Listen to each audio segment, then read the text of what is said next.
Hey guys, welcome to another video, and this is a quick one actually, and I would like to first of all thank you very much for so much love and support that you have given in the last video. And trust me guys, it was not to scare you with the situation that is coming forward, but it is just to make you aware and help you budget your expenses. So after that video actually I got a lot of messages and a comment or two regarding how do we manage or how do we plan to manage our expenses. So in this video we will talk about that, basically how I am planning to manage my expenses. I have been here from last 2 years, so I know a thing or two. He is from last 7-8 months now, so he also is working now and able to manage, or we'll ask Subhash how is he managing.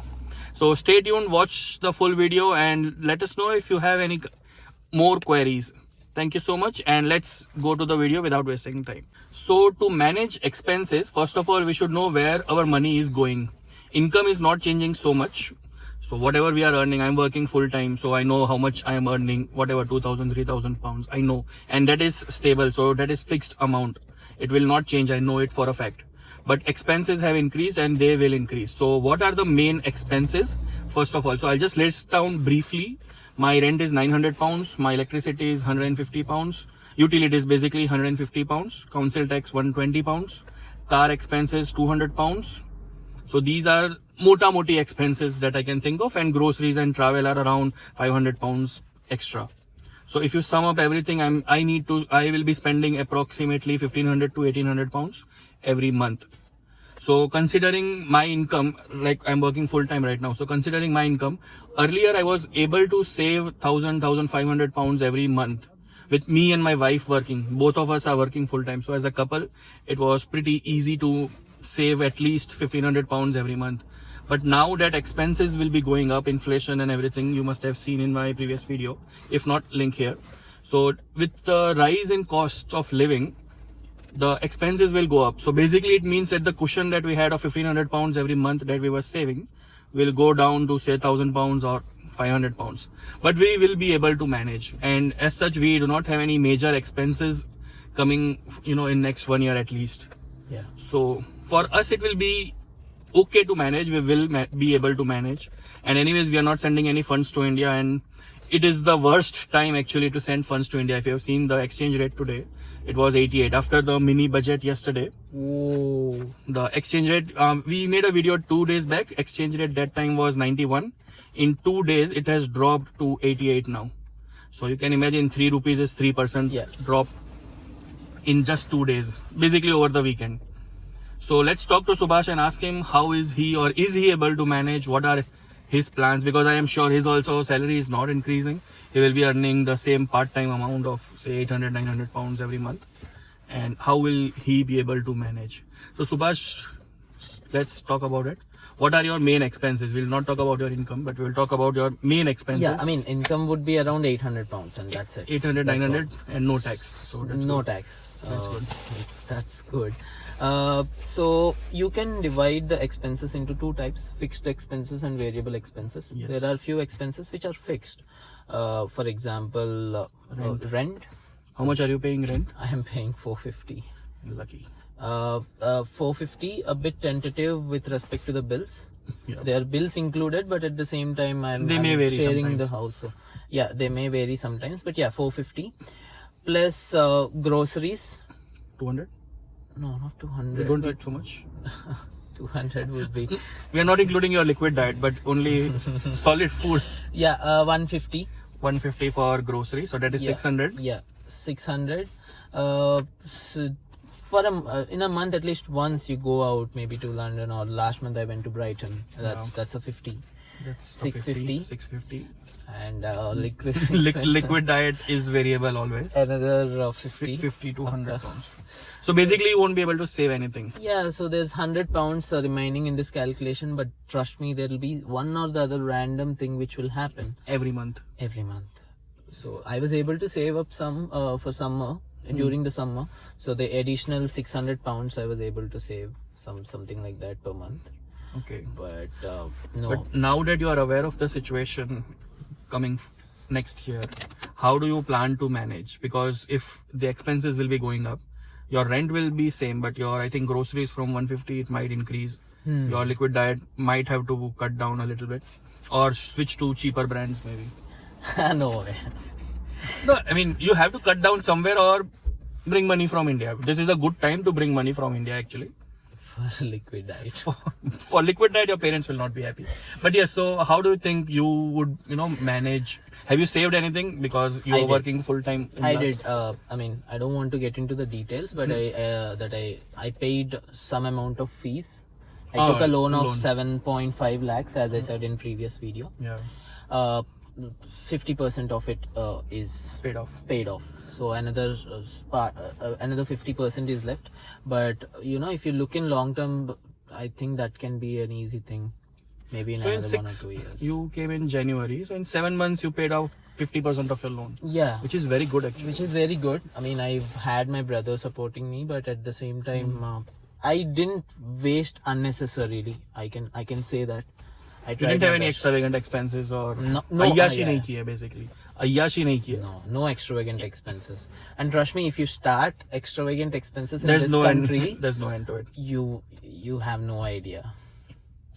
Do you think, or would you recommend, if required, to cover up the expenses to go and work cash in hand? It is illegal, first of all, guys. It's illegal. So Illegal to work without NI. So cash in hand is of two types basically. One is legal, one is illegal. Legal is when the employer is giving you money on NI. He is paying you the whatever the minimum wage is and deducting the tax, and then based on that calculations, he is giving you money in cash. But it is registered on your NI. That is legal cash in hand. Illegal one is employees will take advantage of you, mainly Asian employees, Indians and Bangladeshis and Pakistani shop owners of licensed stores. They will hire you, they will pay you say 6 pounds per hour, 7 pounds per hour, 8 pounds per hour, depending on the location. even if they don't pay, you can't do anything. We'll get to that later, but you think it is? It's very personal. I would never recommend it. You came to do masters, so try doing masters. Again, this is very personal. It might give you a bump in your earnings in a short term perspective, but the 20 hours or 30 hours that you're spending there, it's just the investment in your masters which you're taking from.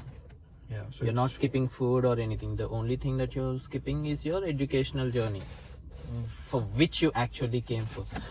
I would not recommend that. those 20 hours or 30 hours, whatever you work extra as cash in hand, can always be utilized to apply for jobs or prepare for certain things.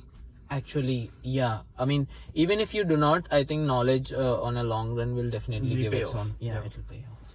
And not to scare you again, guys, but I have heard stories. I have spoken to a lot of students who are working cash in hand, but seeing the economic conditions, students are desperate for work wherever they get it, and employers are desperate to take advantage of you guys. So if you are coming or planning to do cash in hand, please don't do it, because you cannot complain to anyone about anything if you're working cash in hand.